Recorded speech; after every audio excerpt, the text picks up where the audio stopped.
Hello বন্ধুরা, কেমন আছেন? আশা করি অনেক ভালো আছেন। তো এই দিয়ে কিন্তু সাব অনূর্ধ্ব-17 ওমেন চ্যাম্পিয়নশিপ 2025 ভুটানের স্টেডিয়ামে যে খেলা হচ্ছিল 4টি দল নিয়ে, এখানে কিন্তু আজকে বাংলাদেশ এবং ভুটান কিন্তু মাঠে নামছিল অনূর্ধ্ব-17 নারী টিম।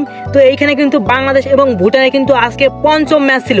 তো কিন্তু আজকের ম্যাচে কিন্তু ভুটান এবং বাংলাদেশ ড্র হয়েছে 1-1 গোলে। কিন্তু আজকের এই ড্রতে কিন্তু বাংলাদেশ টোটালি চ্যাম্পিয়ন হওয়ার সুযোগ হারিয়ে ফেলেছে, কারণ ইন্ডিয়ার কিন্তু 12 পয়েন্ট এবং বাংলাদেশের কিন্তু আজকে ড্র হয়ে 9 পয়েন্ট ছিল, আজকে হয়ে কিন্তু 10 পয়েন্ট হয়েছে। তো এই বিষয়ে আমি লাস্টে বলবো।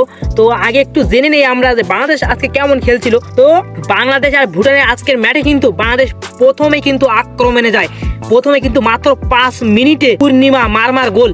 এই গোলটা যখন দেয় ভাবছিলাম 5 মিনিটে যখন এক গোল দিয়েছে তাহলে বাংলাদেশ আজকে কিন্তু দাবিয়ে খেলবে সারা মাঠ, ভুটানকে কিন্তু 7-8 গোলে হারিয়ে দেবে। কিন্তু শেষ পর্যন্ত কিছুই হলো না। দেখতে দেখতে সেই কিন্তু হাফের আগে আর কোনো গোল হলো না। কিন্তু এক্সট্রা মিনিট দিয়েছিল 2 মিনিট, 46 মিনিটের মাথায় কিন্তু ভুটান আমাদের একটি গোল দিয়ে দেয়। বাংলাদেশ অনূর্ধ্ব-17 নারী দলে কিন্তু একটি গোল দিয়ে দেয়। তো এইখানে কিন্তু আমরা নর্মাল হয়ে যাই। তো হাফ টাইমের আগে কিন্তু ড্র হয় 1-1 গোলে। এরপরে কিন্তু আর কোনো গোলই হয়নি।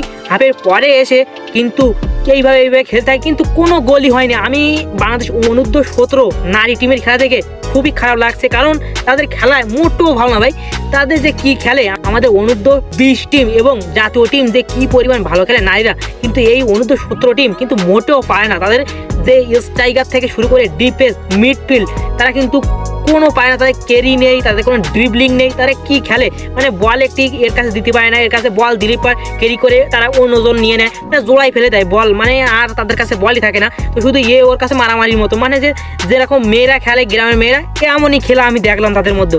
তাদের মধ্যে যে কি খেলা, ভুটানের মতন একটা টিমের কাছে বাংলাদেশ কিন্তু ম্যাচ ড্র করেছে। প্রথম ম্যাচে কিন্তু 3-1 গোলে জিতছিল, কিন্তু আজকের ম্যাচে কিন্তু ড্র করে টোটালি চ্যাম্পিয়ন হওয়ার সুযোগ বাদ পড়ে গেছে। কারণ ভারতের কিন্তু আজকে 6টার সময়, আমি এখন ভিডিও করতেছি 5টার সময়, 6টার সময় কিন্তু আজকে খেলা আছে নেপালের সাথে। ভারত এবং নেপাল কিন্তু আজকে 6টার সময় খেলবে এবং ভারত কিন্তু জিতবে, এটা 100% শিওর। কারণ ভারত কিন্তু সব কয়টি ম্যাচ জিতিয়েছে, এখন কিন্তু একটা গোলও তারা খায়নি।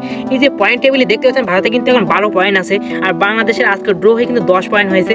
তো বাংলাদেশের আর একটি ম্যাচ আছে ভারতের সাথে, সেই ম্যাচটি কিন্তু হারবে, কারণ ভারতের যে প্লেয়ার, যে অনূর্ধ্ব-17 টিম, তারা কিন্তু অসাধারণ খেলে। তাদের স্ট্রাইকার, তাদের ডিফেন্স, তাদের মিডফিল্ড কি সুন্দর, অসাধারণ। তারা যে কি খেলে ভাই, তাদের কাছে কিন্তু বাংলাদেশ অনূর্ধ্ব-17 নারী দল শুধু ঘুরবে আর কিছু না। তো যাই হোক, আগের বার কিন্তু আমরা এই ভারতকে হারিয়ে টাই ব্রেকারে কিন্তু চ্যাম্পিয়ন হয়েছিলাম। তো আমরা টোটালি বাদ পড়ে গেছি, কারণ ভারতের সাথে আমরা তো হারবো কনফার্ম। আর আজকে নেপালের সাথে ভারত জিতে গেলে 15 পয়েন্ট নিয়ে কিন্তু ভারত চ্যাম্পিয়ন হয়ে যাবে।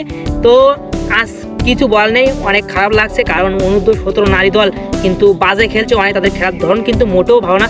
তো যাই হোক, আর কিছু বল নেই।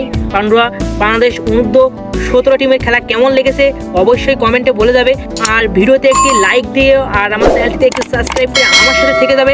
নেক্সট ভিডিওতে আবারও দেখা হবে আপনাদের সাথে। তো আজ এই পর্যন্ত, টাটা বাই, ভালো থাকেন। নতুন নতুন ভিডিও নিয়ে আবারও দেখা হবে আপনাদের সাথে।